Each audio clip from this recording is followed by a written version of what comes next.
Morning. My name is Andrew. I'm a social worker here at the Enon, Oklahoma Mental Health Center. Before we begin any services, I just want to take a few minutes to kind of go through our informed consent process.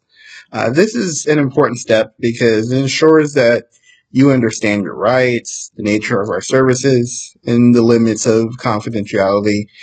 If at any point I'm talking and you have questions, feel free to just jump in, stop me. Or if you want anything explained a little bit more, by all means, just let me know. So when it comes to confidentiality, most of the things we talk about, that means they'll remain between me and you. It means I won't disclose your information to anyone outside this agency without written permission. And I take that pretty seriously. It's part of the trust in the relationship. Um, However, when it comes to confidentiality, there are limits of confidentiality. There are certain situations in which I would have to be legally and ethically required to share this information with other professionals. Um, uh, some situations that would include is that I would be a mandated reporter, so anything regarding child abuse, neglect, abuse of elderly, or just incapacitated adults, I would be required to report that. I have a duty to protect, and so if you report to me that you are going to harm yourself, I have a responsibility to help ensure your safety and get other professionals involved at that point. And then there's a duty to warn. So if you have any statements where like you express a threat to harm another person, or you're coming up with a plan to harm a specific person, I would have to get other professionals involved at that point and let them know, so that way we can make sure everyone's protected.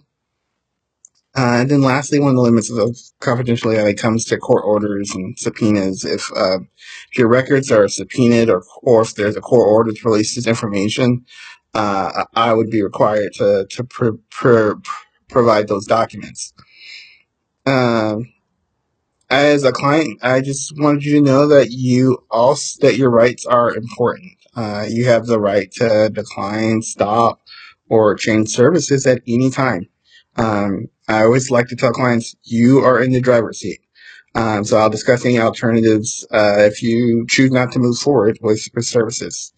And then always remember that your participation here is voluntary. You're not under any court order for participation. And so your services are it's voluntary. My goal is to make sure that you understand that service is not something you are forced to do. And when it comes to competency, I will work to ensure that you understand all aspects of informed consent. If at any point I believe you're not fully able to understand the information, I'll take steps to ensure that your rights are protected by getting a third party involved, and that you're not taken advantage of given treatment that you cannot competently consent to. When it comes to disclosure and use of information, your information may be used within this agency for just treatment planning, supervision, or care coordination. So all the things that we think will kind of help you. And any use of your information outside requires your written consent, such as the release of information. So if you sign a release of information, let's say to like your wife or a hospital, that would be something we could talk to them about. But without that release of information, your information just stays here within this building.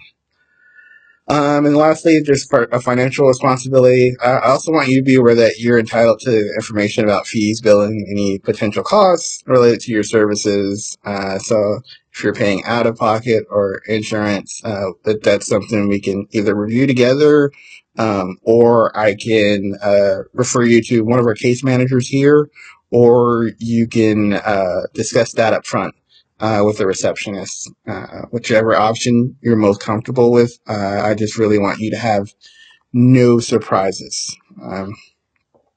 And so I know that's a lot of information. Do you have any questions about anything that I have explained so far?